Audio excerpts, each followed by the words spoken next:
Olá, uma ótima tarde a todos. Começamos agora a segunda edição do Agricultura BR ao vivo para todo o Brasil aqui pelo Canal do Boi. Hoje é 28 de agosto, sexta-feira, e você está nos acompanhando pelas antenas parabólicas em todo o país. Também pela Claro TV Net, canais 190 e 690, você acompanha o Canal do Boi. Também a Neo TV no Paraguai e no Brasil. Estamos ao vivo também no Facebook e você acompanha a partir deste momento em sinal aberto para todo o Mato Grosso do Sul ou Agricultura BR pela TV Imaculada Conceição. Um grande abraço a todos, sempre um prazer estar com você, amigo produtor rural. E eu começo o programa de hoje falando a respeito do final do vazio sanitário lá no Mato Grosso. No dia 15 de setembro encerra o vazio sanitário e a partir deste momento estará liberado o cultivo da soja, desde que haja as condições, claro, climáticas para fazer isso. E é o que nós vamos acompanhar agora na reportagem de Valdir Pacheco. Olá! Faltam menos de 20 dias para os produtores de Mato Grosso darem início à safra 2020-21 de soja.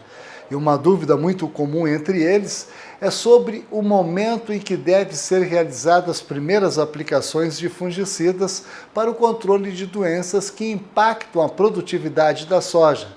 A antracnose e todo o complexo de manchas, principalmente a mancha-alvo. Como a entrada dessas doenças acontece logo no início do ciclo da cultura, é importante protegê-la desde o estágio vegetativo e não somente nos períodos de floração e enchimento dos grãos. Para isso, é necessário estar atento aos resultados de pesquisa, mostrando que o processo de como é usado o fungicida tem mais impacto nos resultados de produtividade do que o fungicida em si. Em outras palavras, muitas vezes a preocupação com a escolha do melhor produto, quando na verdade o capricho no processo de utilização é o mais importante. Programas de aplicações iniciados mais preventivamente apresentam produtividade de até 8 sacas a mais quando comparado a programas iniciados mais curativos, ou seja, mais tarde no ciclo da soja. Os intervalos entre as aplicações de um programa também é importante. Com mais de 15 dias entre aplicações, pode roubar até 4 sacas em um plano com 4 aplicações. Os planos para o manejo de doenças muitas vezes não atingem as expectativas, seja pela realidade climática ou pelo cenário de resistência. Quando se planeja um programa de manejo com as doenças da soja, busca-se avaliar qual é o principal alvo de acordo com a sua ocorrência na região e impacto econômico. De Sinop, Mato Grosso, Valdir Pacheco.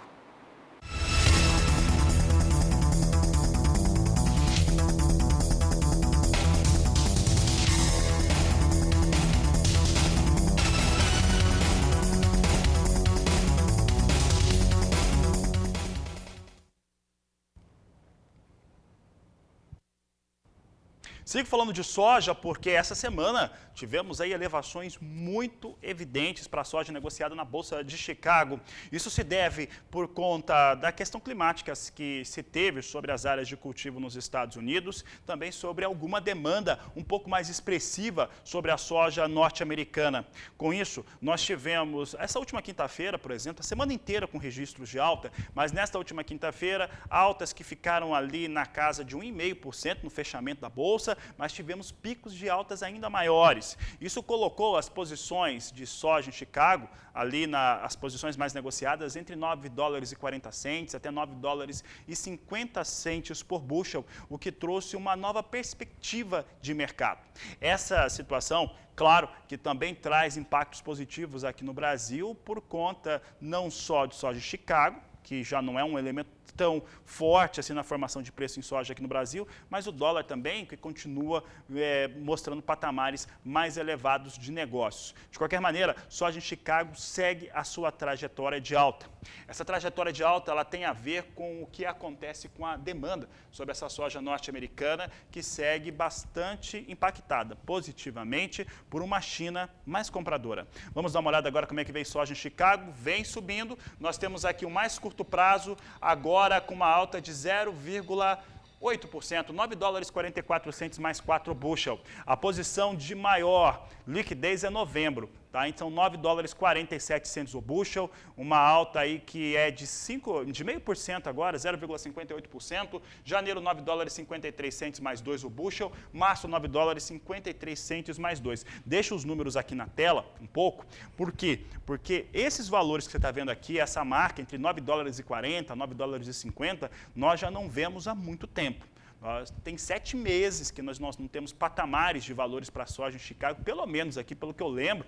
Esse ano, talvez no comecinho do ano a gente tenha visto alguma coisa, mas no normal são 7 meses, quase 8 meses, que nós não temos esses patamares de valores de negociação para a soja na Bolsa de Chicago. Então, estamos vendo valores bem mais interessantes para a referência internacional. Vamos trazer agora o que vem acontecendo com o dólar comercial. Como eu disse, o dólar vem ajudando a dar sustentação nos preços de soja no Brasil e também de todos os produtos de exportação, mostrando forte expressão de preços, os negócios com soja lá na Bolsa de Chicago e o dólar aqui no Brasil também. E hoje o dólar vem caindo, tá? Vem perdendo aquele patamar de 5,50. Eu acabei de citar isso, ali está entregue em setembro, mas não é isso não, é dólar comercial, a R$ 5,44 mais 9 a moeda norte-americana, enquanto que a variação negativa é de 2,32% neste momento. Temos o dólar abaixo de R$ 5,50, são os valores que eu tenho de negociação com a moeda norte-americana agora. O importante lembrar que nós tivemos hoje, nessa semana, o dólar até 5,60, o que fazia com que soja negociada nos portos brasileiros chegasse até a margem de R$ 136 a saca de 60 quilos, com a falta de soja que há no país. Vou falar agora com Walter Pulga Júnior sobre o dólar, também sobre o mercado financeiro. Pulga, hoje nós temos o dólar cedendo e cedendo muito aqui no Brasil. Isso está impactando aqui o valor de soja. Daqui a pouco eu vou falar como é que vem o mercado físico nacional e também as propostas nos portos brasileiros. Ao que se deve essa queda mais expressiva para a moeda norte-americana? Pulga, boa tarde, seja bem-vindo. Boa tarde a você, boa tarde a todos. Olha, você comentava aí sobre a queda do dólar. De fato, é uma surpresa, a princípio, para os brasileiros que se acostumaram aí com o dólar acima de 5,60 recentemente. Mas essa queda tem um motivo, Fabiano, é que há uma fraqueza da moeda dos Estados Unidos frente a outras moedas do mundo. Isso porque os mercados em todo o mundo, e quando eu falo os mercados financeiros, né, internacionais, depois daquele anúncio de mudança na política monetária do Federal Reserve do Banco Central, mantendo taxa de juros em níveis próximos de zero, causam alguma desvalorização para o dólar frente a outras moedas, né? O dólar já recuava mais de 1,5% logo na abertura dos negócios, pouco depois das 10 horas da manhã. E agora perde 2,32%, cai para a faixa de R$ 5,44 mais 70, abaixo de R$ 5,45. Não se esperava isso rapidamente. Bom, aquela aguardada conferência lá de Jackson Hole, nos Estados Unidos, quando o presidente, né, o chairman, né, do Jerome Powell, do Banco Central dos Estados Unidos, anunciou uma nova estratégia agressiva para levar os Estados Unidos de volta ao pleno emprego, conduzindo aí taxa de juros baixas, mudou todo o panorama de ontem para hoje. Portanto, temos aí uma desvalorização do dólar. E, lógico, alguma recuperação de bolsas nos Estados Unidos. Os números eram positivos agora há pouco. Isso influencia positivamente também o mercado brasileiro, né? Aqui nós temos alta de mais de 1,5% para a nossa bolsa, volta a superar a faixa dos 102 mil pontos, volume financeiro agora há pouco já passava de 4 bilhões de reais, né? Há perspectivas positivas aí para o mercado acionário brasileiro, de modo que nós temos uma boa, vamos dizer assim, uma boa sexta-feira para quem esperava aí dólar recuando e a bolsa subindo. Então, são números positivos. Agora, enquanto nós temos essa mudança, neste momento, favorável para o mercado financeiro brasileiro, sempre dólar um pouco mais baixo, bolsa melhorando recuperação, nós temos de outro um racha no agronegócio brasileiro, Fabiano. Aquela proposta do Ministério da Agricultura de isentar temporariamente as importações, né, de soja, milho e arroz, dividiu o agronegócio brasileiro, com representantes dos agricultores dizendo que isso vai desequilibrar o mercado, principalmente produtores de soja. A ProSoja considera que haverá mesmo um desequilíbrio no mercado caso o Brasil isente aquela taxa de 8% sobre milho e soja que chegam de outros países. Então, há uma divisão aí. Por que essa divisão? Enquanto produtores de soja e milho, quem está ligado à agricultura, não vê com bons olhos essa isenção de taxa de importação, por outro lado, nós temos alguns setores que querem essa isenção, né? Porque vai facilitar a produção. É o caso do pessoal que trabalha com carne bovina, suína e de frango, né? A BPA, por exemplo, saudou a iniciativa do governo de isentar a importação de soja e de milho. A Associação Brasileira de Proteína Animal, a BPA, que reúne, né, processadores de carnes, de frango e de suíno, disse ser favorável à extinção dessas tarifas para importação de milho e soja, visto que esses setores se tornaram altamente exportadores. E os preços de soja e milho no mercado brasileiro têm tido altas constantes, alterando os custos para cima desses produtores. Bom, a possibilidade de importação é fundamental também para a manutenção do controle inflacionário, argumentava a Associação Brasileira de Proteína Animal. Já há, portanto, divisões em relação a essa isenção de imposto de importação que o governo pretende eliminar, criar, né, isenção agora nos próximos dias. A partir de setembro isso valeria. Bom, de olho na informação, porque o mercado pode mudar rapidamente se nós tivermos aí possibilidade de comprar sem pagar impostos de países fora do Mercosul, soja, milho e também o arroz, Fabiano. Portanto, de olho na informação. É com você.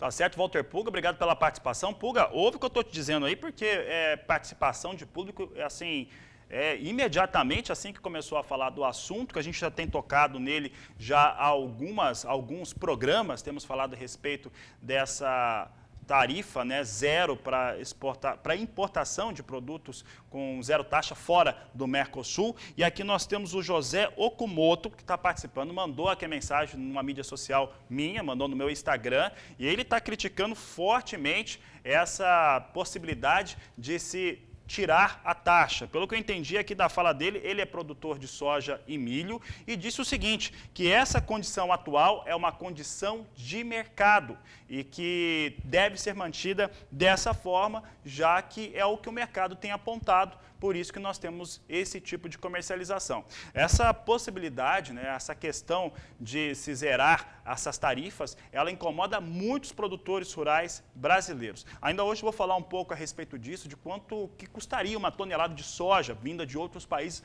principalmente de soja aqui no Brasil. Daqui a pouco nós vamos falar disso. Eu quero agradecer o José Okumoto. O pessoal pode continuar mandando mensagens pela página do Agricultura BR, do canal do Boi lá no Facebook, pode mandar na minha também, e nós vamos acompanhando aqui, tentando trazer a participação de todos. Obrigado, senhor Okumoto, pela participação. Siga o programa agora falando a respeito de soja com negociação nos portos brasileiros. Veja comigo como é que vem soja no porto. Caiu R$1, vem a R$135 a saca de 60 quilos. Valor da soja para entrega de setembro, de acordo com os nossos amigos da Grãos Corretora. É o que nós trazemos agora para o Agricultura BR. E olha, nós vamos para o intervalo comercial, porque daqui a pouco eu falo de mercado de milho. Vamos falar também da produção de carne bovina, carbono zero, também um assunto bem interessante daqui a pouco, depois do intervalo. Nós vamos falar agora de produção chamada carne de carbono neutro e uma iniciativa que envolve a Embrapa e também uma marca, uma indústria frigorífica privada aqui do Brasil, uma das grandes do mundo. Para falar a respeito deste assunto, eu vou conversar com a Kylie Rodrigues, que apurou essas informações, marca nova de carne no mercado, que envolve a pesquisa da Embrapa. Kylie, boa tarde, seja bem-vinda.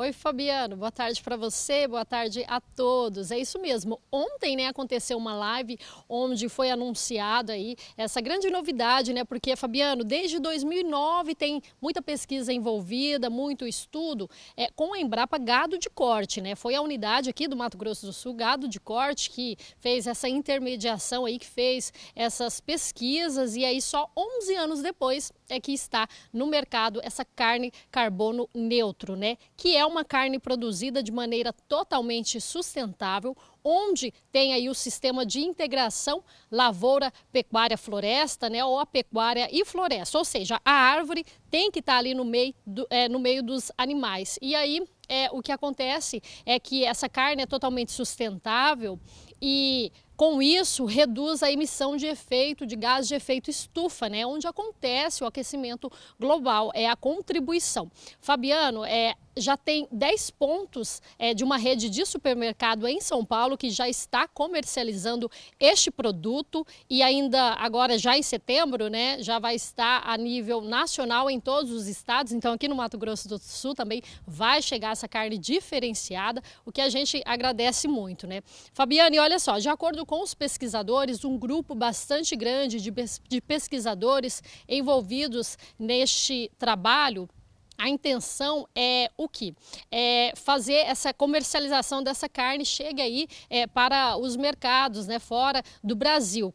E também tendo como exemplo as exigências que o consumidor hoje ele fala tanto, né, que quer consumir um produto de qualidade, mas um produto produzido de forma sustentável. E aí a gente fica bem feliz com essa notícia, né? Eu mesmo já fiz bastante material falando dessa carne carbono neutro e a gente ficava nessa expectativa e agora é oficial. A carne já está sendo comercializada no Brasil e logo, logo nós vamos ganhar aí outros mercados também, né? O produtor rural, a primeira fazenda a produzir esse selo sai do Mato Grosso do Sul, também aqui do nosso estado, e o produtor só vê vantagens, viu, Fabiano, nessa produção. Por quê?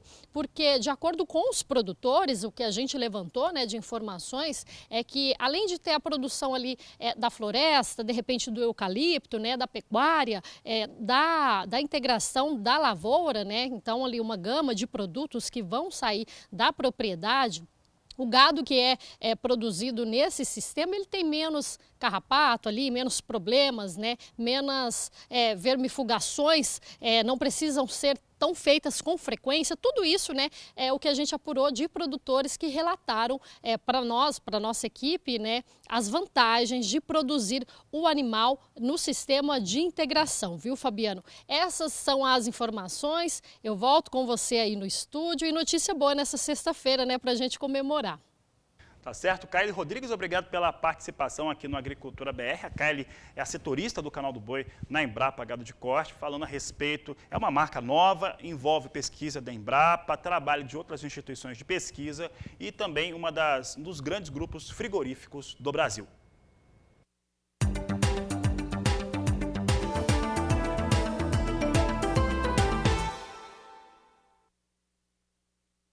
E no Rio Grande do Sul começa o plantio do milho. É o que nós vamos acompanhar agora na reportagem. Tempo bom, céu limpo e solo úmido. É hora de colocar as máquinas nas lavouras. Apesar do ritmo intenso, os produtores do Rio Grande do Sul não aumentaram a área de plantio do milho este ano. Conforme a Emater, a projeção de colheita é praticamente a mesma do ano passado, em torno de 5 bilhões de toneladas. A safra de milho que está se iniciando agora aqui na nossa região de Cruz Alta, ela tem mais ou menos a mesma quantidade de área da relação do ano passado, alguma coisinha assim superior, tipo 5%, um número muito baixo de aumento. A gente sempre mantém a nossa área de 850 a 900 hectares ano e vamos manter novamente, né? A valorização das commodities é uma das motivações do produtor, que vê no milho uma excelente oportunidade de negócio. Uma expectativa muito boa em relação a isso, em relação a preço e produtividade, né? A produtividade nós temos sempre que, pensar sempre em mais, né? Então nós estamos pensando nisso sempre, né? Estamos fazendo um ótimo plantio, escolhendo as melhor época, melhor hora. O engenheiro agrônomo Rafael Trenhago considera que a tecnologia, cada vez mais desenvolvida na maioria das lavouras, dispensa o aumento da área de plantio. O produtor que está fazendo investimento nessa cultura, ele está baseado bastante na questão do preço, né? Hoje a commodity está com a pressão do valor de exportação, questão cambial, e também da demanda interna, né? E é necessário, porque é uma cultura muito importante hoje dentro do ciclo da agricultura, né? As condições adequadas do tempo fazem com que o produtor, ao colocar a semente da terra, coloque aqui também a sua esperança, principalmente para que tenha uma colheita cheia, uma colheita plena, de maneira que não tenha nenhum prejuízo mais com qualquer tipo de intempérie.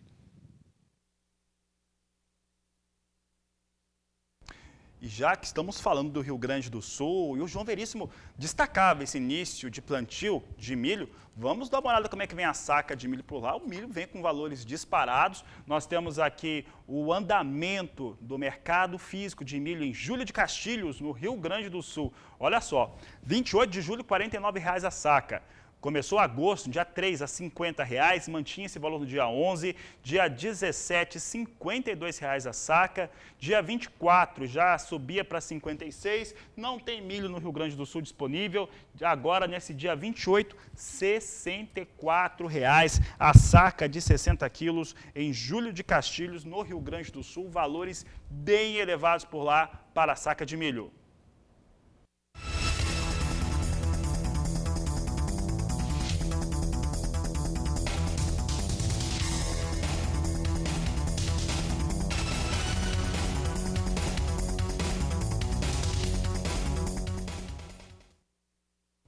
Sigo falando de milho e trazendo alguns valores do mercado físico. Eu falo agora da Praça de Pato Branco, no Paraná. Veja só conosco que no dia 28 de julho, R$ 47,50 a saca. Dia 3 de agosto, R$ 49,00. No dia 11, R$ 51,00 a saca de 60 quilos. Dia 17 caiu um pouco para 50 e retomou a alta nesse último dia 24, R$ 54,00 a saca. Esta sexta-feira, 28, vindo a R$ 55,50 a saca de 60 quilos. Também valores de referência bem elevados para Pato Branco, no Paraná, a alta continua. E olha, milho continua também sendo muito desejado pelos grandes compradores. O Departamento de Agricultura norte-americano confirmou nesta manhã de sexta-feira a venda de 324 mil toneladas de milho por exportadores privados a destinos não declarados. Vamos dar uma olhada agora como é que vem então o milho em Chicago. O milho também vinha ganhando, e também impulsionado por soja, pelos mesmos motivos nessa semana. Hoje nós temos aqui queda para o milho. A queda agora é de 0,8% para as posições de mais curto prazo. Setembro, $3,41 mais 2 o bushel. Dezembro, $3,55 mais 4. Destacamos aqui também a posição de março, $3,66 o bushel. E maio, $3,72 mais 6, perde menos, mas também continua hoje perdendo as posições com milho na Bolsa de Chicago. Daqui a pouco, no Agricultura BR, já que falamos aí de Estados Unidos, nós vamos saber a opinião do professor Marcos Pava Neves sobre as eleições norte-americanas e as influências que isso pode trazer para o agronegócio brasileiro. Vou falar de café também, tem a participação aqui dos mais importantes analistas de mercado de café do Brasil, Eduardo Cavalhais, daqui a pouco participa conosco. Nós vamos para o intervalo comercial e voltamos já. Eleições norte-americanas. As prévias lá dos principais partidos, democrata já aconteceu, republicanos está encerrando nesta sexta-feira com o atual presidente Donald Trump. E a grande pergunta que fica para nós aqui é em relação à política norte-americana. Caso tenha uma vitória diferente do governo atual, ou seja, os democratas retomarem o governo norte-americano, o que isso representa para o Brasil, principalmente considerando China. E nós quisemos saber disso do professor Marcos Pava Neves, que responde essa pergunta sobre a questão política norte-americana. É complicado comentar sobre a eleição dos Estados Unidos, porque tem muitas variáveis ainda, como eu costumo dizer, variando de forma violenta. Mas é fato que o presidente Trump tinha uma reeleição praticamente garantida antes dessa situação aí da pandemia, e agora as últimas pesquisas mostram o candidato democrata à frente. Isso para o Brasil, não sei se é uma ameaça, até porque o alinhamento mais forte do nosso atual governo com o atual governo americano acabou não traduzindo num aumento muito grande de fluxo comercial aí entre os países, né?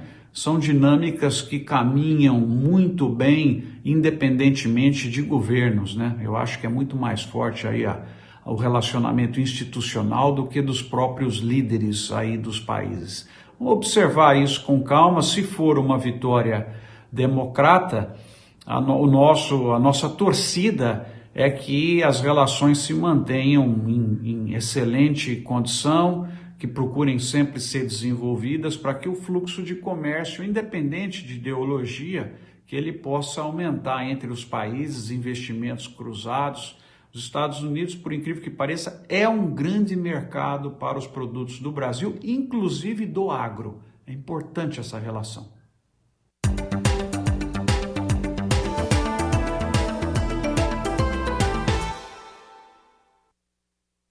Semana movimentada para o mercado brasileiro do café e teve também aí alguns posicionamentos em relação ao Conselho Monetário Nacional e à tarifação sobre os recursos do Secafé e do Funcafé.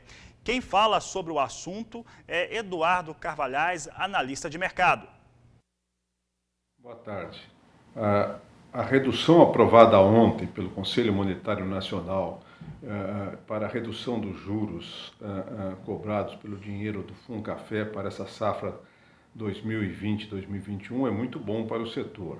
Ele vai na tendência de juros mais baixos em toda a economia brasileira nessa nova fase e certamente vai ajudar a lubrificar o bom andamento da entrada no mercado dos cafés dessa safra 2020-2021.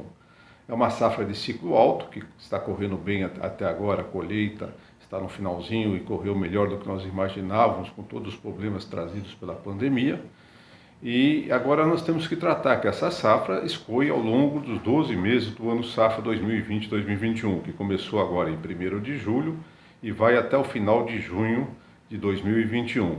É crucial que a gente jogue esses cafés no mercado aos poucos, para que ele não pressione os preços. Agora, na entrada da safra, eles são sempre um pouco pressionados, porque é a hora de que todos os produtores estão acabando a colheita e tem despesas grandes de colheita que sempre acontece, a fase de despesas mais sérias de qualquer cafeicultor. E mesmo assim os preços estão razoáveis, podiam estar melhores quando a gente olha para Nova York e o valor do dólar. Mas foi aberto esse diferencial devido a todos os riscos que tem no mundo de consumo, de comercialização com a Covid, com essas mudanças na economia mundial e brasileira, mas vai correndo bem. Nós temos tido negócios todos os dias no mercado, assistimos isso, as exportações vão indo bem, tendem a crescer daqui para frente ainda mais. O Conselho dos Exportadores de Café do Brasil fala que nós exportaremos nesse ano safra ao redor de 43 milhões de sacas, que vai ser um novo recorde histórico para o Brasil. Nós estamos abastecendo todos os nossos consumidores fora do Brasil e no Brasil, e certamente estamos também deslocando concorrentes nossos. A eficiência do cafeicultor brasileiro, aumentando a produtividade, melhorando a qualidade, derrubando o custo, tem feito com que nós cada vez mais tenhamos uma fatia maior no consumo mundial. E a diminuição de juros no dinheiro do Funcafé vai nesse sentido. É muito bom que tenha acontecido. São 5,7 bilhões de dólares que estão sendo injetados para a safra 2020 e 2021. Isso vai ajudar cooperativas na aquisição de café, vai ajudar produtores de café, vai ajudar os torrefadores a comprarem e fazerem estoques de café, contribuindo para que a entrada da safra ocorra de um modo mais tranquilo.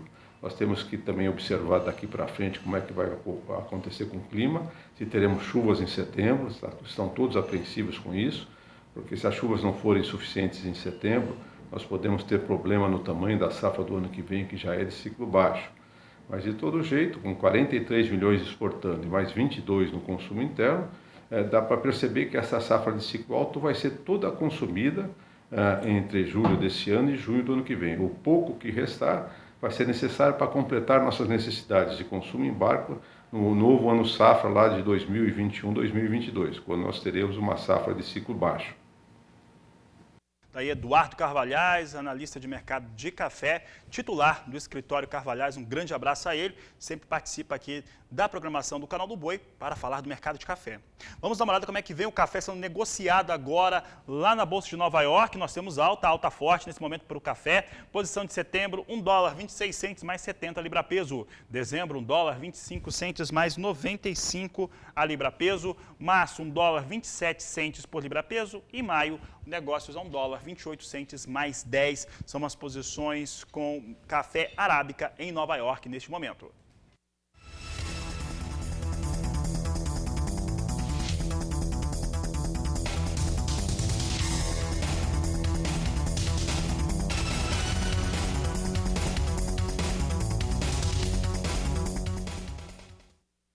Fala agora do café robusta negociado lá na Bolsa de Londres. Você vai ver os números agora, lembrando que estão em dólar e tonelada. Nós temos aqui alta também para a robusta, posição de setembro, mais curto prazo, a $1.534 a tonelada. Tem uma alta de 2,40%. Novembro, $1.429 a tonelada. Janeiro, $1.435. E março, $1.457 por tonelada. São os valores com café robusta na Bolsa de Londres, referência para o Conilon no Brasil.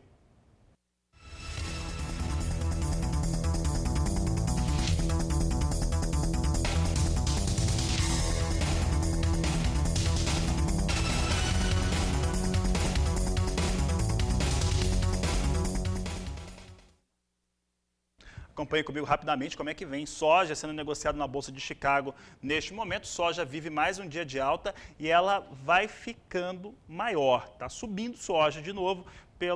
Nessa semana, todos os dias nós tivemos soja em alta, tivemos uma disparada nessa última quinta-feira, mas segue em elevação. Posição de setembro, $9,44 o bushel, sobe 0,8%. Novembro, $9,46 mais 6, 0,6% de alta. Janeiro, $9,53 mais 2. E março, $9,53 mais 2 também. São as posições de mais curto prazo que estão agora colocadas aqui com soja na Bolsa de Chicago. O dólar cedia bastante agora há pouco no Brasil, tinha uma queda de mais de 2%, vem agora com queda de 2,23%, R$ 5,45 mais 4. E agora eu quero convidar você para acompanhar uma entrevista que eu fiz com um dos expoentes da agricultura orgânica do país. Mas quando eu falo em expoente da agricultura orgânica, é uma produção de agricultura orgânica em escala, utilizando aí muito da sustentabilidade. É o que você acompanha agora no Agricultura BR.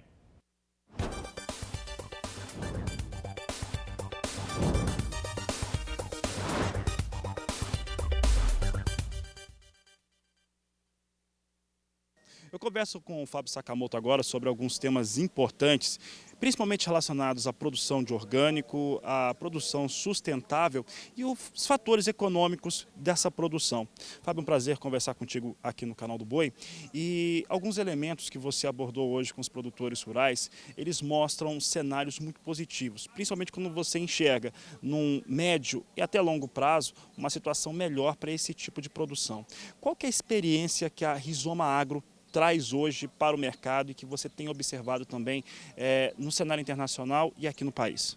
Bom, hoje o que a gente vê é uma sinalização muito clara dos consumidores, buscando produtos de mais valor agregado, né? Isso é muito forte, então a gente vê países produtores grandes como os Estados Unidos importando grãos orgânicos, então os consumidores estão muito dispostos a pagar por um produto de boa qualidade, e a gente vê também sinais muito positivos na tecnologia de produção. Né? É uma tecnologia que está evoluindo muito. Se antes o orgânico era extremamente difícil de fazer, hoje a gente tem muita ferramenta e o custo está reduzindo bastante também. Como é uma área que está tendo cada vez mais pesquisa, mais desenvolvimento, mais troca de informação, a gente vê esse cenário muito positivo. Fábio, hoje quais são os elementos ou parâmetros que têm ditado a produção orgânica? O que precisa ter para essa produção orgânica acontecer no país, para o produtor rural em qualquer parte do Brasil?